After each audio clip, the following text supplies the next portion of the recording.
A finales del siglo XIX, durante un breve y brillante periodo, el Art Nouveau, surgido en torno a 1890 y que empezó a apagarse poco antes de la Primera Guerra Mundial, dominó el panorama cultural. Su elegancia curvilínea y sus formas orgánicas inspiradas en la naturaleza caracterizaban desde los muebles domésticos y el arte decorativo hasta la arquitectura y la publicidad. Incluso hoy en día, más de un siglo después de la aparición del Art Nouveau, artistas y diseñadores siguen inspirándose en los elementos florales y rasgos y colores naturales de este estilo imperecedero. El término Art Nouveau apareció impreso por primera vez en 1884, cuando empezaba a funcionar en Londres el primer sistema de metro del mundo, y en Alemania se estaban a punto de dar a conocer los automóviles propulsados por motores de combustión. El estilo Art Nouveau, a menudo asociado con el lujo, pronto empezó a conocerse en toda Europa. Estaba presente en edificios, salones de té, objetos de todo tipo, desde la moda y los muebles hasta los libros y los periódicos. Una condición peculiar de esta corriente, a la que también se le da el nombre de modernismo, es que trasciende los espacios reservados al arte para abarcar todos los ámbitos de la vida cotidiana. En el interior de las casas era posible encontrar objetos de toda clase en los que se hacía presente el Art Nouveau. La pintura ayudó decisivamente a implantar los imaginarios pertenecientes a este estilo, puesto que además de las exposiciones tradicionales, los artistas contaban con el diseño publicitario para demostrar su pericia y su originalidad. Los alcances de la exposición visual se ampliaron considerablemente a finales del siglo XIX e inicios del XX. Características principales del Art Nouveau. Aprecio por los motivos naturales inspirados en plantas y flores, cuyo aspecto orgánico y redondeado conferiría una sensación de constante movimiento. Uso recurrente, tanto en la arquitectura como en la pintura, de figuras femeninas que ostentaban largas cabelleras con mechones sinuosos y estaban rodeadas de abundantes flores, ramas y follaje. Los pliegues de las túnicas y los vestidos de las jóvenes ayudaban a completar armónicamente la composición de las imágenes. Diseños exóticos, generalmente orientales o en su defecto provenientes de la imaginación del artista. Los artistas se inspiraban en pueblos y culturas lejanas o los inventaban a su antojo, creando escenas de ensueño. Se dejan atrás las temáticas vulgares del día a día para buscar el núcleo más puro de la feminidad y la fantasía a través de ornamentos llamativos y posturas corporales sugerentes. La actitud sensual y distendida de las mujeres, junto con su desnudez o semidesnudez, apuntaba hacia el erotismo, pero siempre de una manera sutil, elegante o velada, que no llevaba a ser escandalosa. Las imágenes abarcan la totalidad del espacio disponible en el lienzo o lámina, generalmente alargada. Por lo general los detalles saturan de tal manera las piezas que no queda ni una zona vacía. Y finalmente, pero no menos importante, las líneas negras que delimitaban con claridad cada uno de los tonos. Asimismo, la abundancia de color y, en ocasiones, del lujo y la opulencia. Ahora hablaremos de Aubrey Beardsley. Aubrey Vincent Beardsley nació el 21 de agosto de 1872 y murió el 16 de marzo de 1898. Fue un ilustrador y autor inglés. Sus dibujos en tinta negra, influenciados por el estilo de los grabados en madera japoneses, enfatizaban lo grotesco, lo decadente y lo erótico. Fue una figura destacada en el movimiento estético, que también incluyó a Oscar Wilde y James McNeill Whistler. La contribución de Beardsley al desarrollo del Art Nouveau y el diseño publicitario fue significativa, a pesar de la brevedad de su carrera antes de su temprana muerte por tuberculosis. En 1892, a los 20 años de edad, Beardsley viajó a París, donde descubrió los carteles de Henri de Toulouse-Lautrec y la moda parisina basada en estampados japoneses, que serían las principales influencias de su propio estilo. Cofundó The Yellow Book con el escritor estadounidense Henry Harland.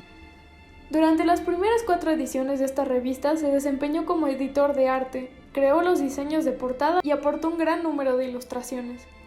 En poco tiempo, Beardsley se convirtió en el artista más controvertido de la era del Art Nouveau.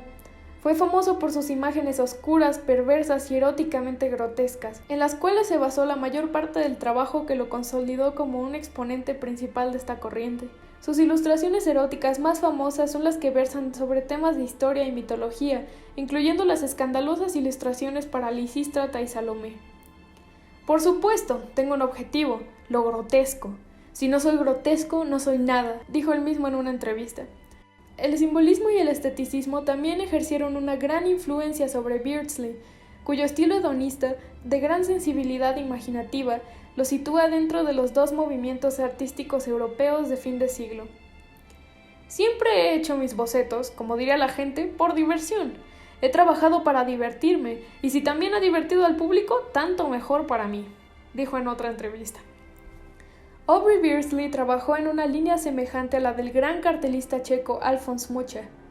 La mayor parte de su obra se compone de cuadros elaborados con tinta que abordan las diversas áreas de interés del autor, mitología, erotismo, caricaturas, etc.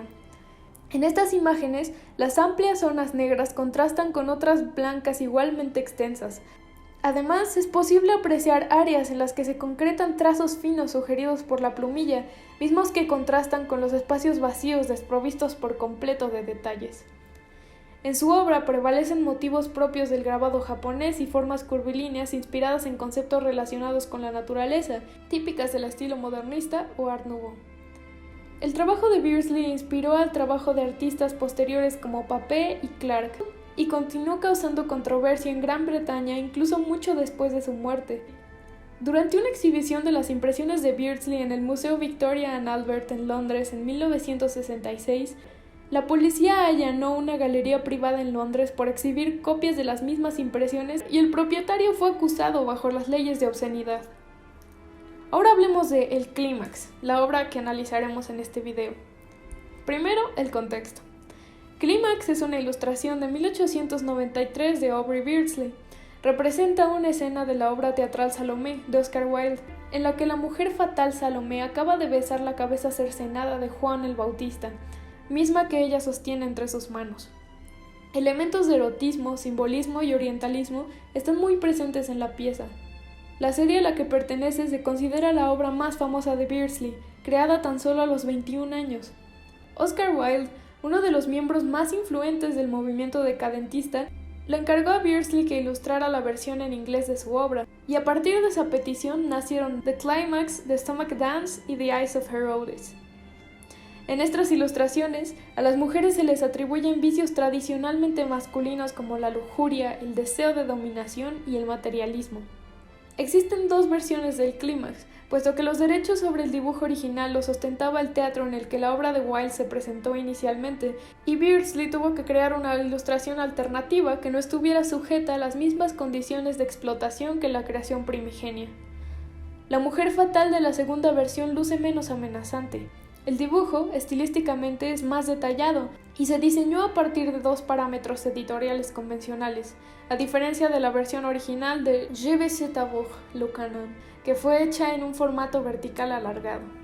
En el clímax, publicado por primera vez en 1894, se hace uso de la tinta negra para delinear trazos precisos y contundentes que se circunscriben a un entorno decorativo característico del Art Nouveau.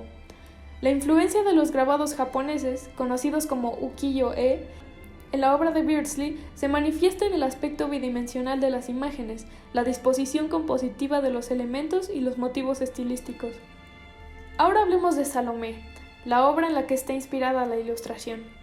La obra de Wilde cuenta en un acto la historia bíblica de Salomé, hijastra del tetrarca Herodes, quien, para consternación de su padrastro, pero para el deleite de su madre Herodias, solicita la cabeza de Yocanan, que es Juan el Bautista, en una bandeja de plata como recompensa por bailar el baile de los 7 velos.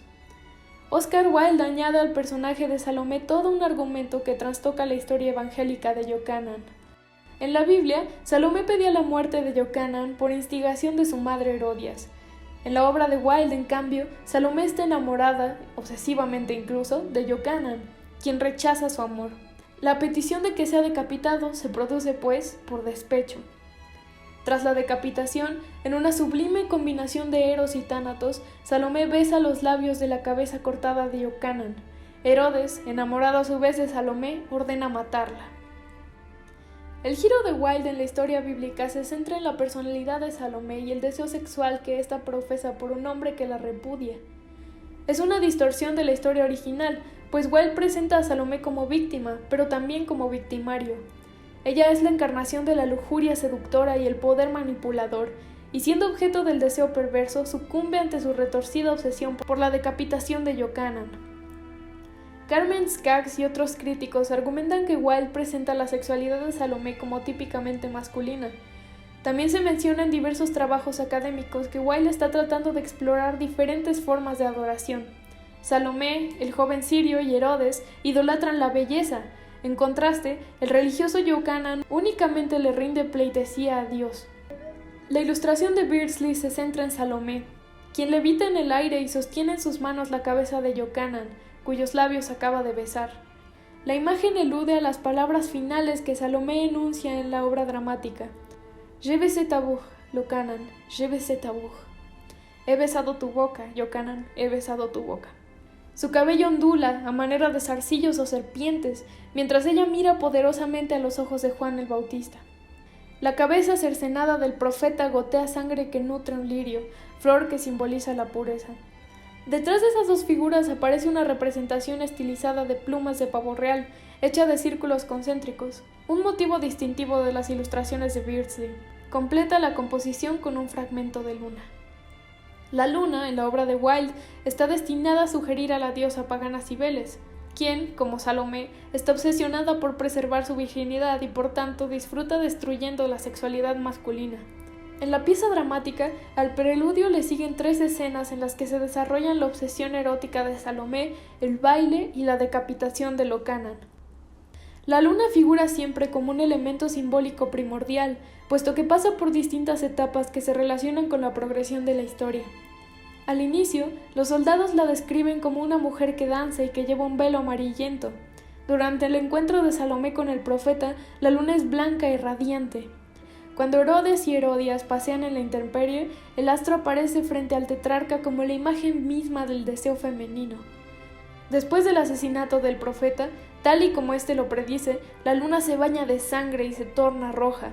Al final, la muerte de Salomé eclipsa por completo la luminiscencia nocturna y los nubarrones negros opacan el cielo. La luna se relaciona directamente con Salomé y la feminidad, que en este caso se muestra mortífera y avasallante. Tanto la obra de Wilde como las ilustraciones de Beardsley que acompañaron la publicación estaban enmarcadas en un contexto histórico relevante para las pugnas feministas. En este momento, los movimientos encabezados por mujeres habían conseguido avances importantes en relación a los derechos económicos, laborales y educativos, por lo que los hombres sentían amenazada su superioridad.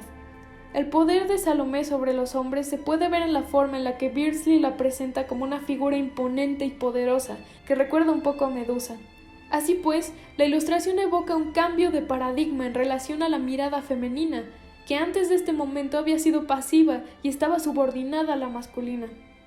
Linda y Michael Hodgson, en su exploración de la mirada de la obra de Oscar Wilde, decretan que el cuerpo de Salomé se convierte claramente en el foco de atención, tanto para la audiencia como para los personajes.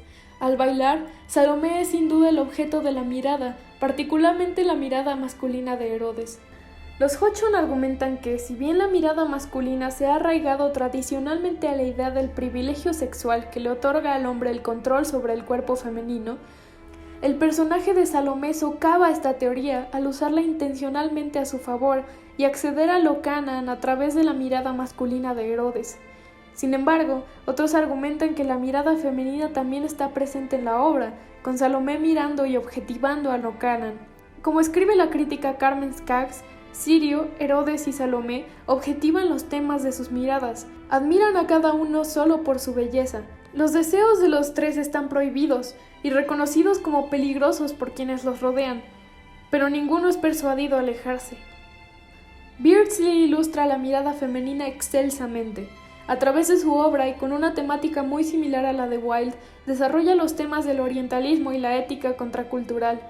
Se abisma en la complejidad emocional y revela las facetas más nobles y salvajes de la humanidad. Explora las ideas de género profundamente arraigadas en su época y las perversidades sexuales de la cultura moderna. Recepción de la obra.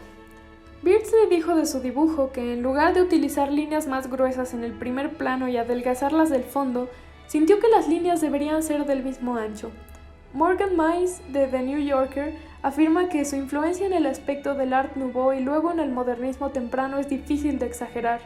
Sus gruesas líneas negras fusionaron las ideas gráficas del pasado con las técnicas y el tema de una nueva era que estaba justo en el horizonte.